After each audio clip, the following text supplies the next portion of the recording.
তো যখন ফিরছিলাম অনেক বড় একটা বিপদের হাত থেকে আমরা বেঁচে গেছি। আমরা রাস্তাগুলি এমন জায়গায় চলে গেছিলাম,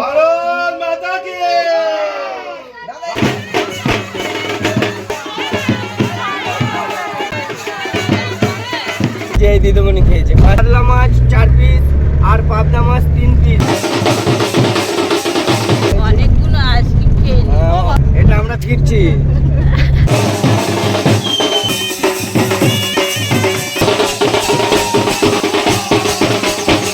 হরে কৃষ্ণ, রাধে রাধে। সো গাইস, আগের ভিডিওতে তোমরা দেখতেই পেয়েছিলে আমরা সবাই মিলে বৃষ্টি মাথায় নিয়ে বরযাত্রীর জন্য বেরিয়ে গেছিলাম। প্রায় 4 ঘন্টা বসেছিলাম আমরা গাড়িতে। 4 ঘন্টা আমরা বসে আছি। 4:30 থেকে এখন 8:07 বাজে, এখনো পৌঁছাইনি আমরা। না পৌঁছে গেছি। So hi guys, welcome back to my YouTube channel Radhe Radhe. তো চলো বিয়ের ব্লগটা আমি এখান থেকে স্টার্ট করি। তো আমরা বৃষ্টি মাথায় নিয়ে চলে এসেছি বরযাত্রী বিয়ে খেতে। এসেই সবার আগে যেটা কাজ সেটা হচ্ছে বউ দেখা। সবার আগে আমরা বউ দেখলাম। এমনি তো আগে থেকে আমরা বউকে দেখেছি, বাট বিয়ের দিন ব্রাইডকে দেখলে আলাদাই সুন্দর লাগে, তাই না? তারপরে ব্রাইড মানে বৌদিকে দেখে বাইরে এসে দেখছি সবাই রেডি হচ্ছে ঠেলা খাওয়ার জন্য। মানে সোনুদারা একদম রেডি হয়ে গেছে ঠেলা খাওয়ার জন্য, আই মিন বরণের জন্য। মানে এখন হবে সোনুদার বরণ। আর আমাদের এইদিকে রিচুয়ালস হচ্ছে যে যখন ছেলেকে বরণ করা হয় তখন বরযাত্রীর লোক চারিপাশে তাকে ঘিরে ধরে দাঁড়িয়ে থাকে, কারণ কন্যাযাত্রীরা প্রচুর পরিমাণের ধাক্কা মারে, ঠেলা মারে বরণ করার সময়। আর দূর থেকে লোক টোপরে ঢিল মারে, টমেটো ছোড়ে। মানে রিচুয়ালস মানে হচ্ছে ইমোশন। ব্যাপারটা হচ্ছে বর যদি ওখান থেকে সরে যায় তাহলে অবভিয়াসলি বর হেরে যাবে, আর যদি বর না সরে তাহলে অবভিয়াসলি বর জিতে যাবে। এইদিকে দেখো সোনুদার বরণ হচ্ছে, আর ওই দিকে দেখো বৌদি আসছে। মানে এই ফিলিংসটা জাস্ট অসাম। তখন যে বৌদির ভিতরটা কি হচ্ছিল আমরা কেউ ধারণাও করতে পারবো। যাই হোক, এতক্ষণ তোমরা যে ঠেলাঠেলিটা দেখলে ওটা জাস্ট নর্মাল। ঠেলাঠেলিটা তো হবে এইবার যখন বৌদিকে নিয়ে এসে এক পাক ঘুরিয়ে বরণ হবে। এবার জাস্ট তোমরা দেখতে থাকো।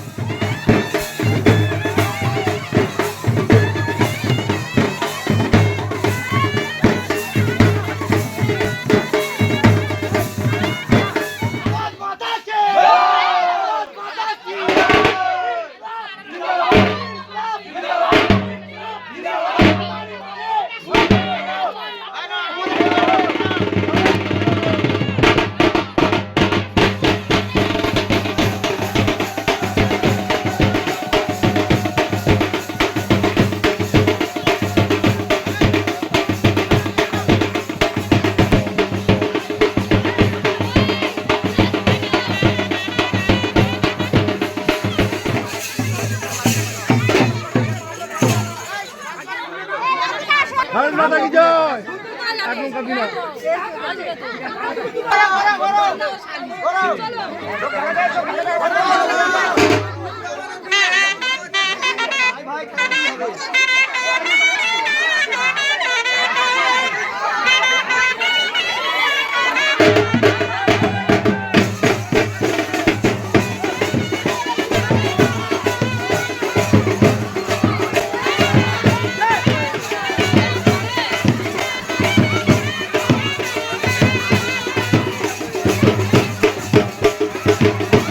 জানো তো বৌদি না রীতিমতো কেঁদেই ফেলেছিল, মানে কেঁদে যাচ্ছিল। শুভ দৃষ্টির সময় তো বৌদির চোখ দিয়ে মনে অজরে জল চলে আসবে ভাব। দেখো এই বিয়ের দিনে একটা মেয়ের মনের ভিতর যে কি চলে না তুমি না আমি কেউই ধারণাও করতে পারবো না। সে ভিতর দিয়ে যতটা খুশি ততটা কষ্টেও রয়েছে। বাবা মাকে ছেড়ে যাওয়ার কষ্টটা কিন্তু আলাদা। বৌদি কাঁদছিল, বাট এই মোমেন্টটা হওয়ার পর বৌদি একটু হেসে। তাই জন্য বলে না ভগবান যা করেন ভালোর জন্যই করেন।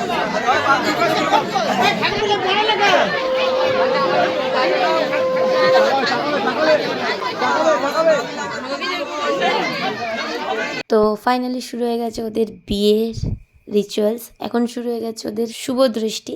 আর দুজনের দিকে তো তাকাচ্ছেই না লজ্জায়। মানে শুভ দৃষ্টিতে একটা আই কন্ট্যাক্ট হয়, সেটা করবে কি, হেসে পাগল হয়ে গেছে আমার সবাই। যাই হোক, তারপর শুরু হয়ে গেছে ওদের মালা বদল। আর এখানে তোমরা বৌদিকে দেখলে বুঝতেই পারবে বৌদির চোখটা কতটা পরিমাণে ছলছল করছে। মানে এইবার কেঁদে দেবেই মনে হচ্ছে, দেখে পুরো স্পষ্ট বোঝাই যাচ্ছে।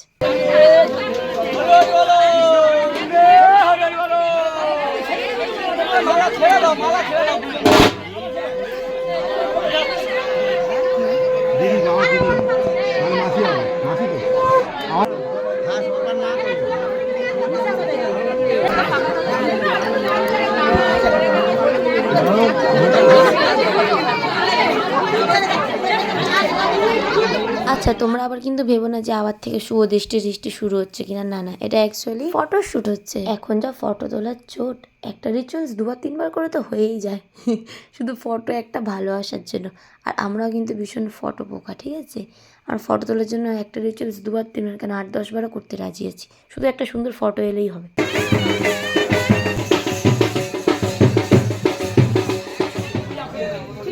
এখনো কন্যাদান হয়নি।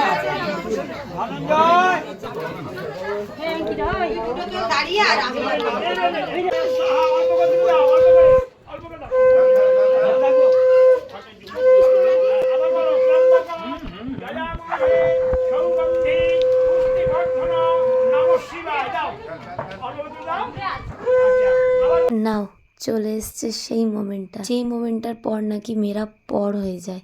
ঠিক একটা মিনিটের মধ্যে একটা মেয়ের জীবন কিভাবে না চেঞ্জ হয়ে যায়, তাই না? একটু সিঁদুরের জন্য মেয়েদের লাইফটা চেঞ্জ হয়, ঘর চেঞ্জ হয়, সারনেমে পর্যন্ত চেঞ্জ হয়ে যায়, ঠিকানা চেঞ্জ হয়ে যায়। ছেলেরা তো ধারণাও করতে পারবে না যে মেয়েদের কত কিছু স্যাক্রিফাইস করতে হয় শুধু এই বিয়ের জন্য।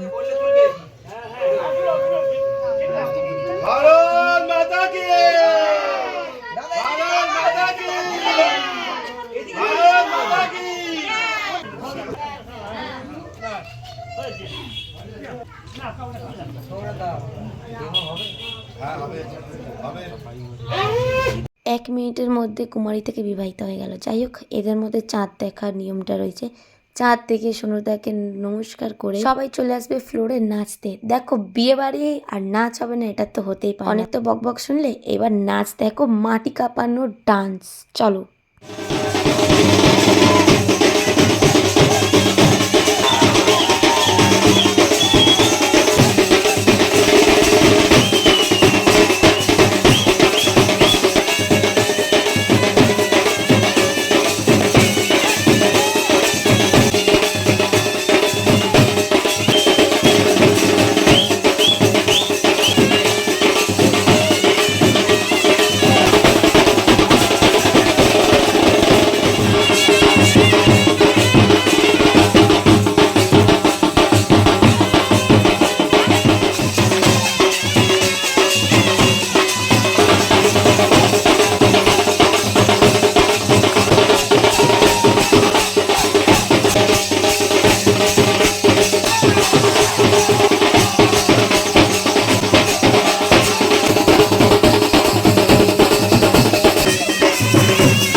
দেখো, দেখে বুঝতেই পারছো আমাকে আর দেবজনের দিকে আর এনার্জি নেই, তাও নেচে চলেছি। এনার্জি নেই তো কী হয়েছে, নাচতে তো হবে। যাই হোক, অনেক নেচে কুদে চলে গেছিলাম খেতে।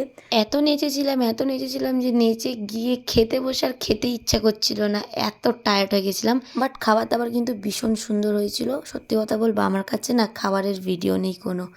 যাই হোক, খাওয়া দাওয়া কমপ্লিট করে বাইরে এসে দেখছি সোনুদা আর বৌদির ফটোশ্যুট হচ্ছে। ফটোশ্যুট দেখে চলে গেলাম আমরা গাড়িতে, কারণ বাড়ি যেতে হবে। খাওয়া দাওয়া ডান, আমরা যাচ্ছি বাড়ি। সত্যি খুব সুন্দর হয়েছে রান্না বান্না।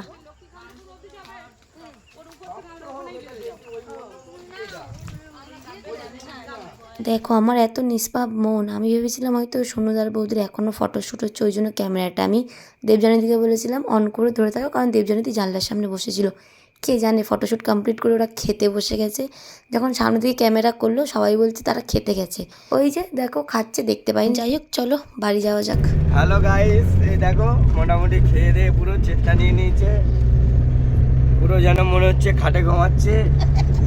সালফার মুড়ি দিয়ে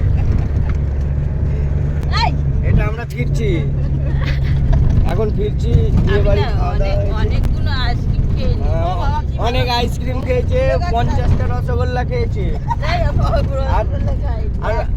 আর 350 থেকে 400 খাসির মাংস খেয়েছে। আবার মাছ খেয়েছে, কাতলা মাছ 4 পিস, আর পাবদা মাছ 3 পিস, আর ভেটকি খেয়েছে, ভেটকি কাটলেট, ওই কি বলে না, ফিক্স ফ্রাই 5 পিস খেয়েছে। এই যে এই দিদিমণি, এই দিদিমণি খেয়েছে 5 পিস। Bye bye. জানো তো, যখন ফিরছিলাম অনেক বড় একটা বিপদের হাত থেকে আমরা বেঁচে গেছি। আমরা রাস্তাগুলি এমন জায়গায় চলে গেছিলাম, সেটা নাকি শুধু ডাকাত এরিয়া, সেখানে নাকি প্রচুর ডাকাত পড়ে। যা আমি ঘুমাচ্ছিলাম, নয় আমি ভিডিও করে রাখতাম। যাই হোক, ফাইনালি আমরা 2:30টার সময় বাড়ি ফিরেছি, অনেক বড় বিপদ পেরিয়ে। যাই হোক, আজকের ভিডিও এই পর্যন্ত। দেখা হচ্ছে নেক্সট ভিডিওতে। Tata guys, love you, Radhe Radhe.